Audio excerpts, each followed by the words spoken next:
Hey everyone, welcome to our Trustmark working group Take Action series. We're in week 3. We kind of have overtaken Cybersecurity Awareness Month, and we're talking about how do we take action on getting more secure in our environments. So we're specifically talking about Trustmark here, but it could be a CIS control, it could be ISO 27001. And it all starts with just doing a little something every single day. So we decided this week or this month, every week we tackle a topic. Our first week, and I'm curious if you could put in the chat for us, who did you assign as your CSO? Who is your cybersecurity officer? Who is looking over and making decisions around what cybersecurity actions you should be taking? And that, go ahead. We have some new members, and while we're waiting on the audience, because there's about a 30-second delay as we kick up, but as we're waiting on the audience to answer that question, first thing answered, as Dave said, who was your ISO that you picked in week 1? And since Mark, I think you haven't been on one of these yet, and Mike not Simmel, successfully. That's true. You are on your tertiary attempt at this, so that's fair. Mark, so if you don't mind, just introduce yourself for everybody, and then also who in your organization by role is your ISO? Yeah, so Mark Menzies, President and Chief Technology Officer of Overview Technology Solutions, and we're a hybrid solutions provider. And in our organization, it's me, for our primary environments. And there's the reason for that is that it's just kind of we tried others, and the buck sort of stops here. It was always a decision tree, and I always was at the end of it. So we just made it official. That is actually awesome, Mark, because one of the things we talked about is that you have to have somebody that is going to own the actual executive function and governance function in order to be the ISO. And if you are finding yourself completely limited by your role from a decision-making perspective, it would have put someone in a very hard place to have you not be the ISO, but also be the person that goes to for that last answer finally, right? Might as well. So is that kind of how you figured that out yourself as well? I mean, I empower the team. I give them decision-making ability, but at the end of the day, when they need clarification on a policy, when something new comes up, they're going to come to me just to be 100% certain. So I don't involve myself in everything. I shouldn't be involved in everything, but when push comes to shove, when there's something new, I get involved. When something needs clarification, I need to be involved. When the stakes are very high, I need to at least be informed or briefed. Sometimes, question asked. That's awesome. Mike, I believe you've also not been on. So if you don't mind, would you introduce yourself? And if you have the answer, who's the ISO in your organization? Sure. Well, I have the answer, and that's easy. But I'm Mike Simmel, and I've been in MSP. Actually, I was in the industry long before they called us MSPs. And I've been a cybersecurity and compliance consultant for the last 12 years. I've also served as CIO for a regulated hospital and a regulated K-12 school district. I'm the ISO in my organization, and I have been in other organizations because I've been the one that they hand the pen to and say, can you please attest to your cybersecurity implementation? And if my signature is going to be on that piece of paper, I don't want to have any doubts about what we did to meet those requirements. That's awesome. Chris, have you been on one of these yet? If not, I mean, everybody knows who you are. I have been on one before. All right, perfect. We'll keep moving. Dave, back to you, bud. What are we doing? Continued call to actions. So that was our first week. Who's your ISO? This week is what did you start building your asset list, right? Right. Last week was, yeah. Yeah. Did you go to your RMM, put all that in Excel? Did you start gathering that info? So in the chat. Yeah, right here. Yeah. Did you start building your asset list? Yes or no? That's all we're looking for. Did you take action? That's what we're looking for. All right. Hopefully some of those will come in and people will say, yep, they built an awesome asset list. And if not, I'm just going to lie and say they did, but I couldn't bring it up on screen. So, all right. Dave, while we're waiting on that interaction, what are we talking about today? What's the goal of today? Yeah. So I think we want to how do we dive into a control? How do we really understand it and start to figure it out? and look at it. So I thought it'd be good if maybe we just kind of at random pick a control, and then we can all riff on it and talk about it. Makes sense. I don't know if anybody has any suggestions, but what's the control for network segmentation? Like what control is that? 12.2, right? And actually segmentation is only a small part of 12.2 actually. Oh, but so just to make sure before we get going, the call to action for you watching this right now is one thing. Do what we're about to do. As a team, get together, look at a safeguard, look at a control, and say, what's all a part of this? And then start making action items, because that's how you do anything. You know, I was talking to somebody yesterday at this conference, and a common theme came up, and it's whether or not companies choose to execute. There are a lot of companies that have ideas. There are tons of people that say they're going to do something. It is those that get it done that actually succeed. So let's do this. So we're going to role play through this, and I think we're going to do 12.2. But in order to do it, the first thing you should do is take out the control and any guidance and guiding materials that you can find for it, right? Does everybody agree with that pretty much, Chris? Would you say? I would say, yes, I agree. I think there's a few other things that go with it. Boom. Okay, so we are going to pull those out. This is a visual guide that I have for CIS that I use. The only things that really matter for our purposes today are going to be mostly the yellow and the orange. The side greens are basically the other things this ties into. But it says we need to, at the minimum, address three things: segmentation, principle of least privilege, and accessibility. Wait, what? We need to care about people being able to access the network? This is crazy talk. I digress. All right, so who wants to kick it off? What are the things we need to think about? And we'll just keep a virtual notepad over here in our head. What are the things we need to be dealing with if we're trying to solve this control? Who wants to go first? Well, when I think about this control is like, what scope are we looking at? Like, I feel like,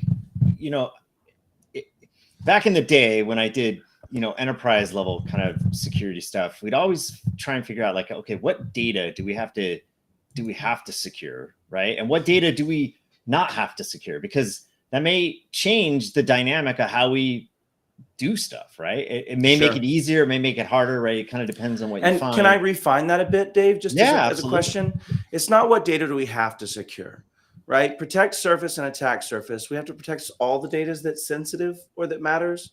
Mm-hmm. But it's also like when we talk about network segmentation, we need to know where that data is, what's sensitive, what matters that we need to have segmented so that we can keep the other stuff that doesn't need to access it logically separated. Right. Okay. That's the essential thing. So it's a matter of where the data is and what kind of data we have. Right. So you were on the exact point. I just wanted to refine it just a smidge. No. That's good. That's good. Okay. So we need to know where the data is. And if we're playing along at home in Control 3, we will have started to build a data inventory at some point, right? We'll have started to say that. So I'm going to write down my one task that we need is we need to make sure that we have a data inventory. All right. So that's my one bullet I'm going to put up. What else, guys? What else do we want to come up with here?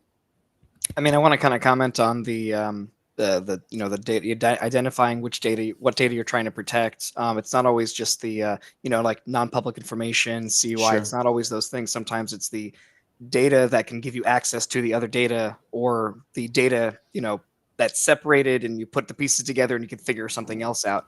That's important to protect too. So just kind of want to comment on that.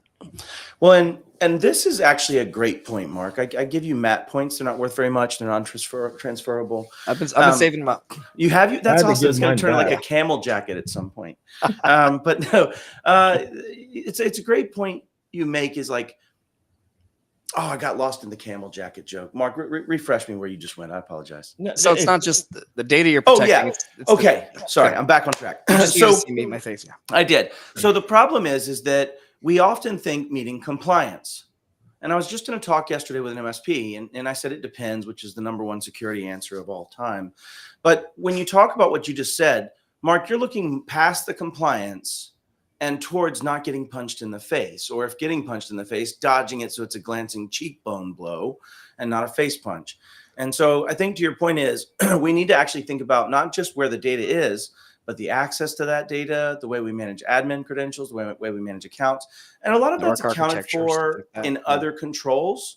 right? As long as we're applying those broadly. But I just want people listening to keep your heart where Mark's heart was, because genuinely, if you're thinking about like, how would I pwn this account? Then no matter where the data is, nor how segmented it is, it's still going to be stolen, right? And so you have to think beyond that point, but it's a great call out. So Mark's bullet point is understand that we have to actually think about the access to that data path as well, right? So far, Well, that's what we got as bullet points. Go ahead. And more so than that, and Mark, I'll give you Dave points, but they're absolutely worthless. Absolutely worthless. I don't think people think about the combination of data, right? A lot of people will say, "Oh, I've got this really important stuff that's sitting over here, and that's segmented off. But this other thing, it's not really a big deal. And then I got this other thing from HR that's not really a big deal." But when you add those, when they're additive, when you put them together, they actually create a really big deal, right? Like, so it's one of those things, like, we don't think about how the data interacts sometimes. So I think there's another control that's about data workflow, right? It's like how the data works together, right? So again, understanding one control can lead you down a lot of other controls, right? Like, so I think is Matt's well, and point if you look at all this, well, and if you look at this illustration, all of the green dots on the left are dependent controls, right? They're things that Right. actually either flow, and it's a great way for us to call this out so people become familiar with it, right? Configure data access control lists and encrypt sensitive data in transit. Those are all things that'll depend on that, because what is in transit on that network we're about to talk about. So we may have to deal with what are we doing for those things. So great call out, Dave, is that remember the interdependence. But basically, so now we've come up with, right, we need to know where our data is, right? So we can start figuring out that location. We need to understand the impact of access to that data as well. Chris, do you have anything to add on some of this thing and how we might continue to add value to this? I'm sorry, and one more takeaway. I think we've kind of skipped ahead a little bit here. Let's do it. Back up. The premise of this safeguard is to establish and maintain a secure network architecture. It doesn't say out of the gate, just make sure all your data is secure, because how do you do that if you don't have the architecture properly built? And I think as MSPs, when I go back in time, I think sometimes it's easier to properly configure the means to the end, even if we still struggle with understanding what it is that we're going to protect when we're done. Yeah, I think as a call out, you're basically saying at least have the understanding of VLANs or physical network infrastructure, or if you get into cloud, other methodologies like SASE and other things. Like what's no longer considered acceptable? A flat network's probably not a good network configuration, right? Like you can't do any of the things that this is going to call for. So let's start there. Maybe I'll get made fun of for this, but that's where you live on the edge, right? Do any of you have a network schema that you apply to all your clients, at least try to apply for VLAN commonality, things like that? If not, I'll share mine. I mean, even if you do, I'll share mine, I suppose. But do you guys use a common schema for how you manage VLANs? We do. And it just depends on the client. It depends on a lot of things, the complexity of their network. Like, how many people true story. rather what they're doing. But we have a basic one that we use so that we're not, VLAN 36 is not here, and it's the same. Like, we use the same one for printers. We try to use the same one for management and stuff like that. So. Yeah, absolutely. Dave, same thing. Yeah, same thing. We have a smaller client set, so we'll have clients that are as little as 5. So VLANing up 5 people is a little tricky, right? Like, oh, okay, yeah, we can VLAN your printer, the one printer that you have, and like so there are I think, like, it depends is a really important kind of prospect. But for us, absolutely, we have things that are segmented off, and the stuff that's risky, like IoT and stuff like that, I'm not going to have there. But I mean, talk a little bit about like how, like, we talk about this from a secure standpoint, but let's talk about it that availability standpoint. Is like, when you start segmenting this stuff, because it becomes complex, and it really starts to impact workflow at times, right? If we're not doing it well or correctly. Yeah, 100%. To your point, the availability can be impacted as we try to do the segmentation or the principle of least privilege reduction that we're going to be talking about here in just a minute. But to your point of the segmentation, what I wanted to unpack first before we move on is it can help to have a template of knowing that VLAN 12 is going to be your IoT network, and that VLAN 99 is going to be your guest network, and that VLAN 1 is going to be your control plane potentially, and that VLAN 2 is going to, right? Having those things in a way that you know what that is helps normalize the segmentation. And Dave, even to your point of having one printer, I know that it's on 199, and I know that it's on VLAN 12, and I know that that means I'm going to say only allow these protocols that I need over. And what I want to cover under that is, when you're doing segmentation, it doesn't just mean make it flat and allow everything across everything, right? If you are going to segment, it can't just be because I can knock next door and get on the next network. Guess what? Yeah. There's only so much RFC space that I can scan, right? Like, Right. so I'm going to find the stuff connected. And so I think one of the things we're looking at is, don't just segment for the purpose of logical segmentation. Also try to figure out what things you need between those network segments, which brings us right to Dave's point of accessibility being impacted. If you do this right, you're going to try to make the least privilege that is needed between those networks, right? And it doesn't just stop there, but I'll pause there for anybody else to jump in. I think we've covered that segmentation can't just be separation. It needs to also be an attempt at firewalling, reducing what services can access, getting down to maybe even single devices, single MAC addresses, things of that nature, if you went that deep. But yeah. So one of the things I want to touch on also is in terms of availability. This conversation maybe 5-10 years ago would be different. But availability for us also means, some of our employees are in the office sometimes they're not. We have procedures for, hey, I'm sitting at home and the power went out or my internet went out. Are they going to be sitting there for 3 hours doing nothing? Well, I hope not. Right. We have a protocol for hotspot, go to the a designated coffee house, throw on the VPN.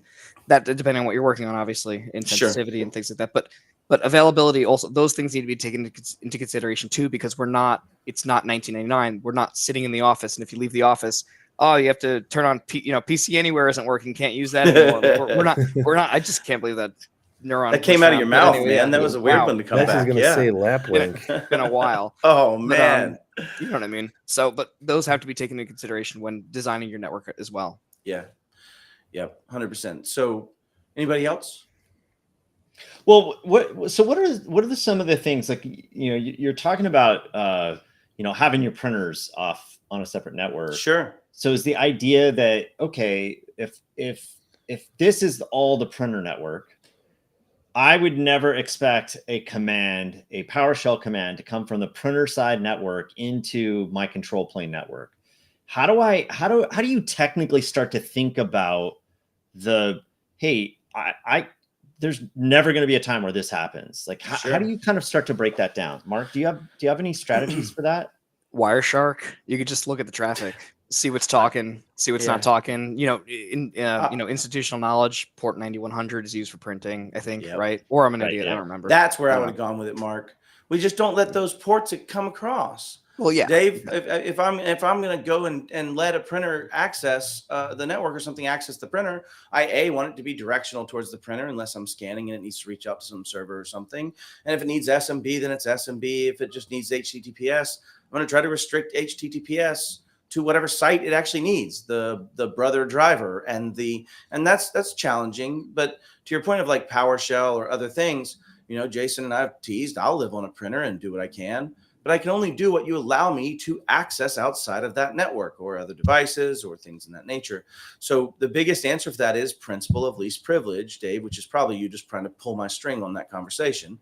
But it is that center triangle or trapezoid there, or whatever it might be. Rhombi, I think it's a rhombi.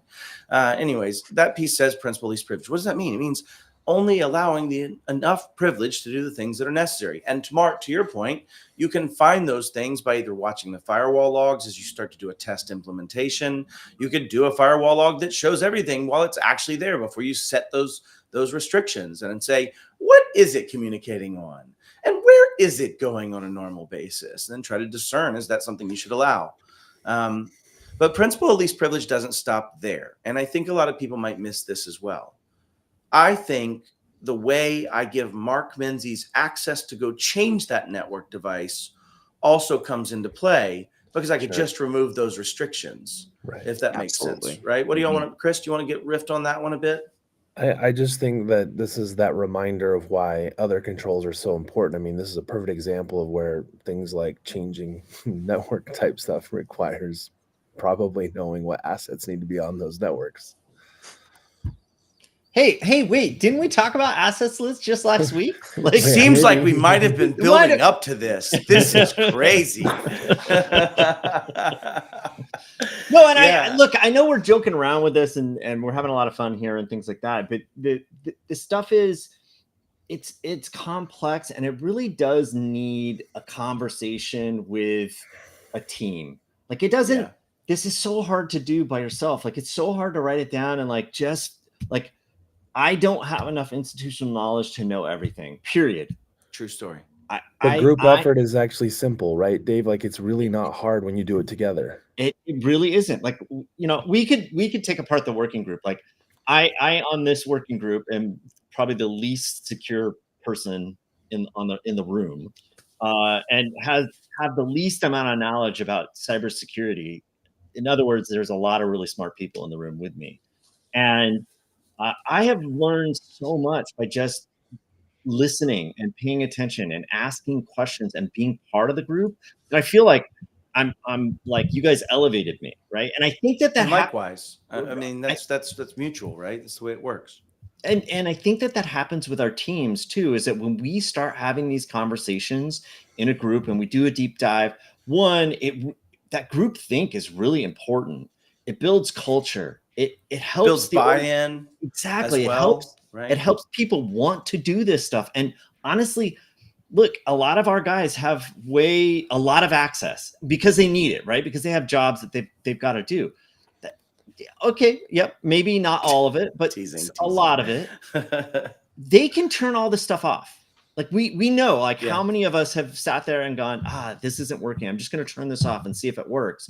Oh yeah, it works. Okay, cool. It's fixed. I'm not going to do anything else, right? Like that.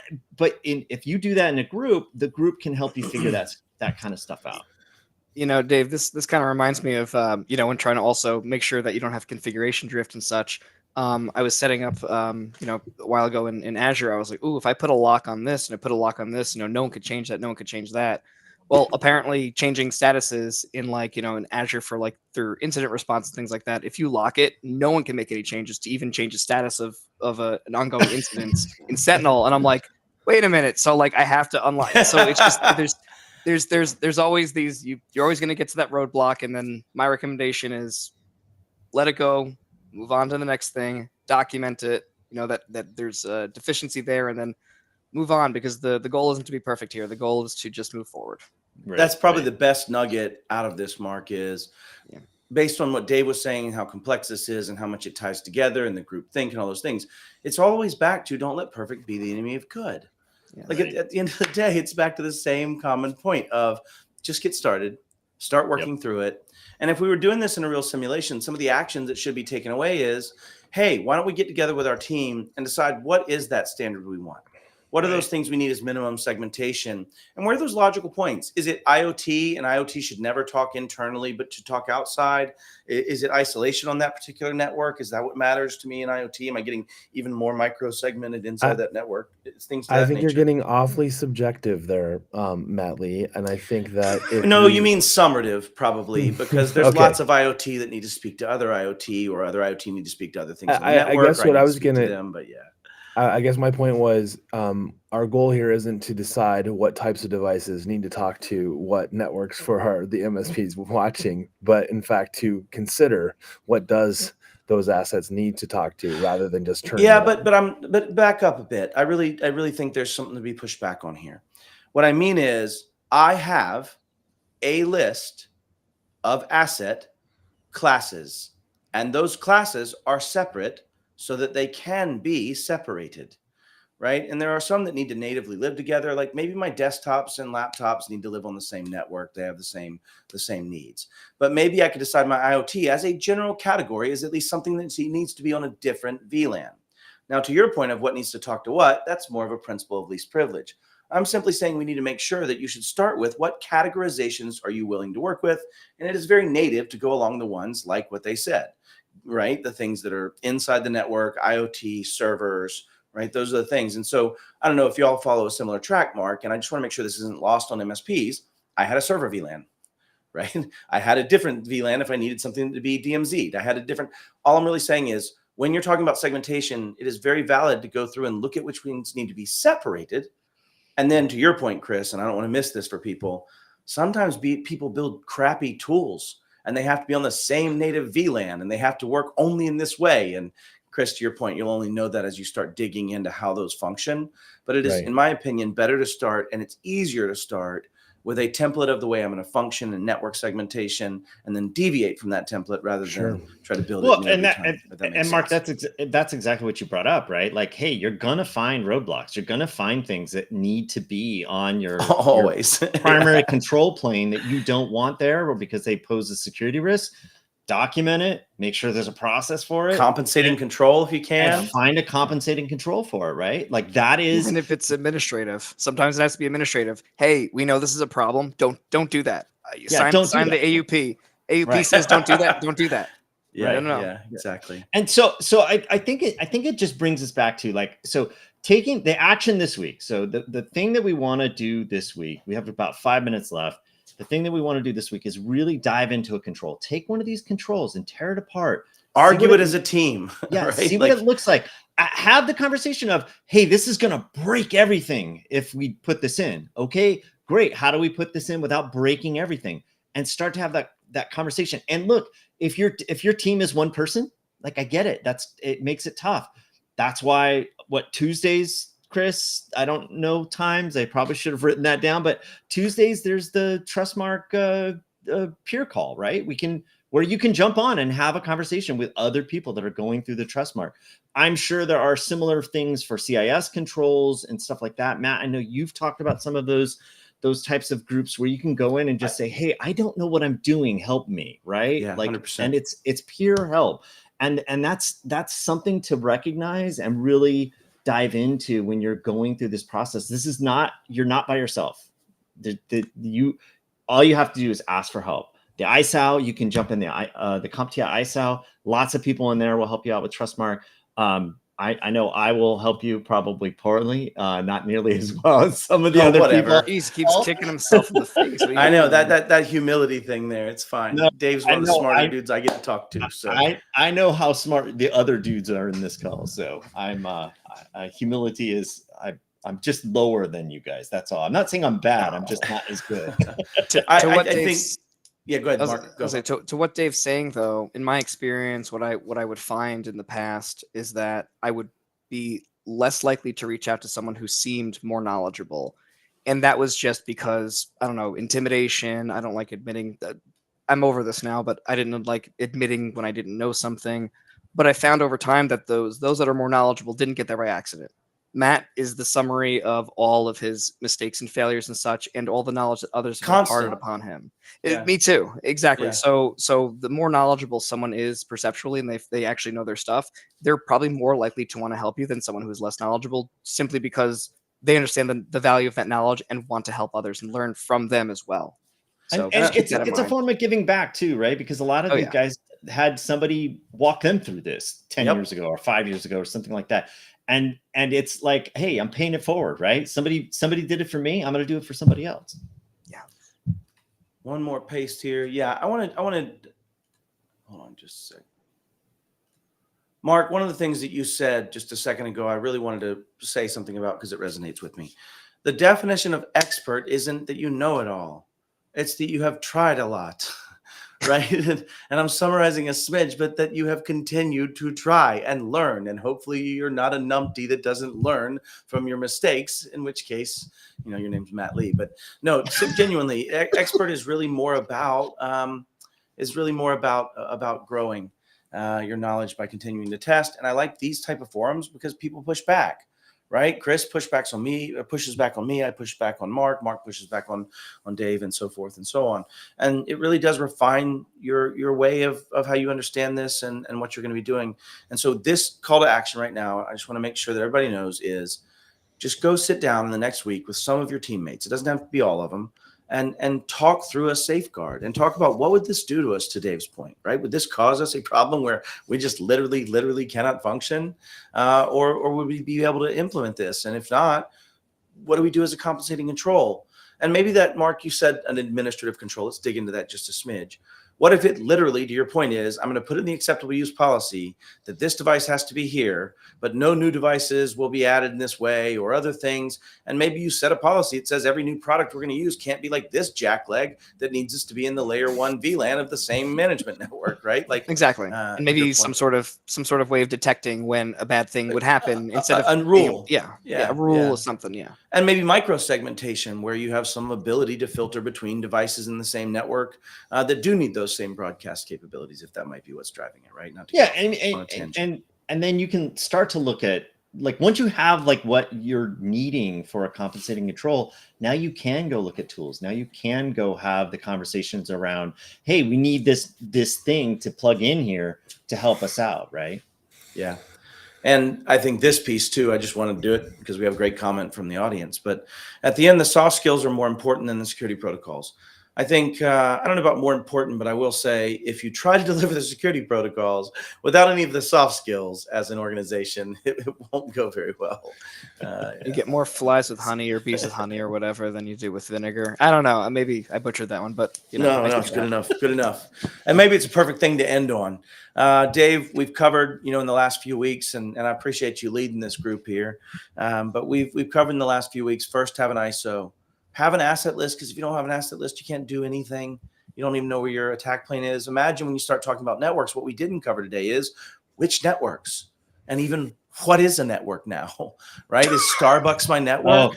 Oh, don't start, please. Sorry, too far. We're not opening that can of worms. Not weeds. Back to not weeds. Yeah, exactly. All right. So first is ISO. Second, have an asset list and get started down that path. And even then, you realized you weren't going to be perfect in the beginning. And now deep dive on a control. And really, it's to say, as you start to implement any safeguard, deep dive into it. Try to understand it enough in your own context today. And do one a week, one a month. Just get started, guys. Just start. That's all we're talking about this month is taking action and getting started. Okay. Well, we'll leave you guys to it. Everybody that was here, wonderful. Thank you so much. And everybody in the audience, it was great seeing everybody. Miles also popped in. Let's see what he said here. FBI van. That's note to self. By the way, Miles, you should go look out Wiggle. You might not want to say that on live air. No, I tease. All right.